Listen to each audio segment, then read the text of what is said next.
Hi hello नमस्कार, मी सोनल आपल्या सगळ्यांचं अगदी मनापासून स्वागत करते। कसे आहात आपण? मजेत ना? मी पण मजेत। बघा, या मच्छरांपासून आपण इतके त्रासलेले आहोत आणि उन्हाळा म्हटलं की खूप सारे मच्छर आपल्या घरात हे घुसत असतात थंडाव्यासाठी। तर यांना आपल्याला कायमचे घालवायचे आहेत तर तुम्हाला ही व्हिडिओ नक्कीच पूर्ण बघावी लागेल, तर तुम्हाला हा उपाय समजेल आणि प्रत्येकाने ही गोष्ट जर केली तर आपल्या घरातील 100% जे मच्छर आहेत ते नाहीसे होतील। तर बघा, यासाठी आपल्याला फक्त लागणार आहे चहा पावडर। आपल्या सगळ्या गोष्टी ज्या आहेत त्या घरात अवेलेबल असतात आणि हा उपयोग आपण जर करून पाहिला, हा उपाय जर केला तर आपल्याला नक्कीच फायदेशीर ठरेल। तर आपल्याला 2 ते 3 चम्मच अशी चहा पावडर घ्यायची आहे। त्यानंतर लसूण घ्यायचा आहे। लसणाच्या 5 ते 6 कळ्या आपल्याला यामध्ये वापरायच्या आहे आणि ठेचून घ्यायच्या आहेत।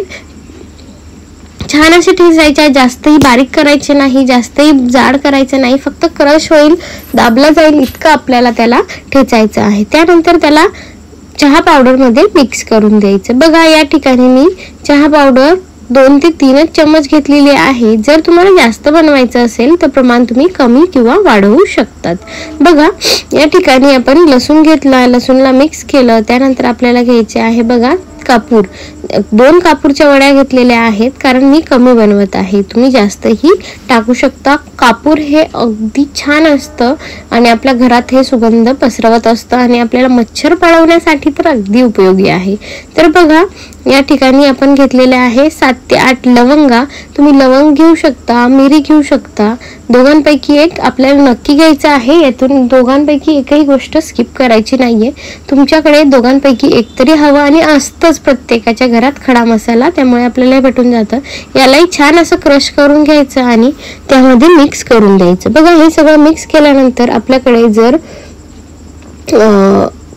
कास्टर ऑइल असेल, एरंडेलचं तेल असेल तर एरंडेलचं तेल टाका, नसेल तर तुम्ही साधं तेल टाकलं तरीही चालेल, पण माझ्याकडे होतं तर मी कास्टर ऑइल टाकलं। त्याऐवजी तुम्ही मोहरीचं तेल सुद्धा टाकू शकतात, ते सुद्धा खूप छान असतं, याचाही रिझल्ट खूप छान येतो। तुम्ही जर बेस्ट रिझल्ट जर तुम्हाला हवा असेल तर तुम्ही मोहरीचं तेल नक्की यूज करा। तर बघा, या ठिकाणी आपण तेल टाकून छान असं त्याला एका जे न वापरणाऱ्या पातेल्यामध्ये टाकायचं आहे, जेणेकरून आपल्याला ते पातेलं खराब झालं तरी आपल्याला काही प्रॉब्लेम येणार नाही। तर बघा, या ठिकाणी माझं हे पातेलं होतं ते खराब झालेलं होतं म्हणून मी हे वापरलं। आणि आपल्याला त्यानंतर घ्यायचं आहे अर्धा लिंबू। अर्धा लिंबूचे असे बारीक बारीक स्लाइस करून आपल्याला यामध्ये मिक्स करायचे आहे। तुम्ही हवं तर बघा, मला कन्सिस्टन्सी त्याची जरा घट्ट वाटली, त्यामध्ये तेल कमी वाटलं, म्हणून मग माझा एक तरी गोष्ट पूर्ण झाली पाहिजे म्हणून मी आता काय केलं, लिंबू टाकले। मला अजून कमी टाकलं वाटलं तर मग मी त्यामध्ये अजून तेल ऍड करणार आहे। थोडंसं तेल ऍड करून आपल्याला त्याला गॅसवर ठेवायचं आहे। बघा, तुम्ही या ठिकाणी हा उपाय नक्की करा आणि हा उपाय तुम्हाला समजून घ्यायचा असेल तर व्हिडिओला नक्की पूर्ण बघा। आपण अजून यामध्ये थोडंसं तेल टाकलं आहे। मी आता साधं तेल टाकलं, पहिले कास्टर ऑइल टाकलं होतं, एरंडेल तेल, नंतर मी आता यात साधं तेल टाकलेलं आहे। खायचं गरम करून घ्यायचं या तेलाला। बघा, छान असं गरम होऊ द्यायचं, त्याला जे लिंबूचं जे पाणी असेल ते सुकेपर्यंत आपल्याला तेलाला छान असं गरम करून घ्यायचं आहे।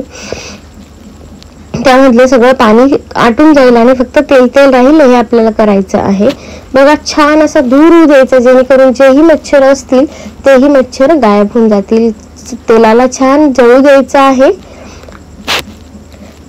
तेल जळत राहिलं तेव्हा थोडा थोडा मध्ये मध्ये चमचा हलवत राहायचा, जेणेकरून एकच ठिकाणी जळणार नाही। पूर्ण जे आहे लसूण, लवंग आणि कपूर हे सगळे मिक्स होत जातील, त्यामुळे आपल्याला असं करायचं आहे। आणि छान गरम गरमच आपल्याला ते तेल चाळून घ्यायचं आहे, चाळून दाबून, आणि हा चोथा जो आहे तोही आपल्याला वापरायचा आहे। बघा, या ठिकाणी मी तो चोथा चमच्याच्या सहाय्याने दाबून घेत आहे। तुम्ही असंच तेल काढून घ्यायचं आणि हा चोथाही फेकायचं नाही, म्हणजे आपल्या सगळ्या गोष्टी ज्या आहेत त्या वापरात येणार आहे, कुठलीही गोष्ट वायाला जाणार नाहीये। तर लक्षात घ्या, ही ट्रिक करताना तुम्हाला रात्रीच्या वेळेस करायची नाहीये, दिवसाच्या वेळेस करायची नाहीये, तर आपल्याला 6 ते 7 या दरम्यानच करायची आहे। कारण ज्या टायमाला मच्छर घरात घुसतात त्याच टायमाला आपल्याला हे करायचे आहेत। मच्छर हे 6 ते 7 या टायमातच घरात येतात। तर बघा आपल्याला या ठिकाणी असे 2 दिवे घ्यायचे. म्हणजेच आपल्याला जर पहिल्या दिवशी आपण जर ते तेल साईडला ठेवून पहिल्यांदा हे जे चोथा आहे तो वापरून घ्यायचा. त्यानंतर आपण हा दिवा दुसरा लावू शकतो. रोजच लावला तर अगदी छान. म्हणजे आपल्याला मच्छर अगरबत्ती लावायची गरज नाही. मच्छर अगरबत्तीने लहान मुलांना त्रास होतो, मोठ्यांनाही होतो, श्वास गुदमरल्यासारखा होतो. त्यामुळे जर आपण हे घरगुती वस्तूंचे दिवे जर लावले याने आपल्याला काहीही त्रास होत नाही. बघा तो चोथा आहे, तुम्ही त्यातला थोडा लिंबू काढून आणि तो चोथा आहे तो त्यामध्ये टाकला आणि एक मोदकासारखा आकार करून त्याला दिव्याचा आकार देईल, जेणेकरून आपल्याला त्याला दिवा पेटवता येईल. बघा त्यामध्ये आपण एक कापूर जे आहे ते क्रश करून टाकलं आणि छान असा त्याला दिव्याचा आपल्याला आकार द्यायचा आहे. बघा या ठिकाणी मी असा दिव्याचा आकार दिलेला आहे. वातेला वात बनवलेली आहे आणि त्यावरही आपल्याला थोडंसं हे जे तेल आहे ते टाकायचं आहे. बघा या ठिकाणी मी हे तेल घेत आहे आणि दोघही दिव्यांना टाकून घेईल. या दिव्याला टाकल्यानंतर पूर्णपणे कापूस भिजवून घेईल आणि नंतर थोडंसं ह्या दिव्यावरही टाकेल, जेणेकरून आपल्याला पेटण्यास मदत होईल. पूर्ण तेल टाकायचे नाहीये, कारण आपल्याला त्याला जाळायचं आहे ना की आपल्याला त्याचा दिवा बनवायचा आहे. सो जळायला पाहिजे त्याच्या आतमधलं, म्हणून आपण हे असं करूया. त्यावर आपण कपूरही ठेवली आहे आणि नंतर दिवाही लवकर पेटावा म्हणून त्यावर कपूर ठेवली. कपूर हे आपल्या शरीरासाठी तर खूपच छान आहे आणि संध्याकाळच्या वेळेस लावले तर घर हे दरवळून जातं, छान असा वास येतो. त्यामुळे तुम्हाला ही ट्रिक नक्की करायची आहे. तुम्ही एक दिवस हा दिवा लावा, एक दिवस त्या दिवा लावा. असं करून रोज तुम्ही जर दिवे लावले तर 100% आपल्या घरातले मच्छर आहेत ते पळून जातील. पूर्ण घरात हा दिवा फिरवायचा. तुम्हाला जर व्हिडिओ आवडली असेल तर व्हिडिओला लाईक करा, चॅनलला सबस्क्राईब करा आणि हो कमेंट जरूर करा. धन्यवाद. Bye bye.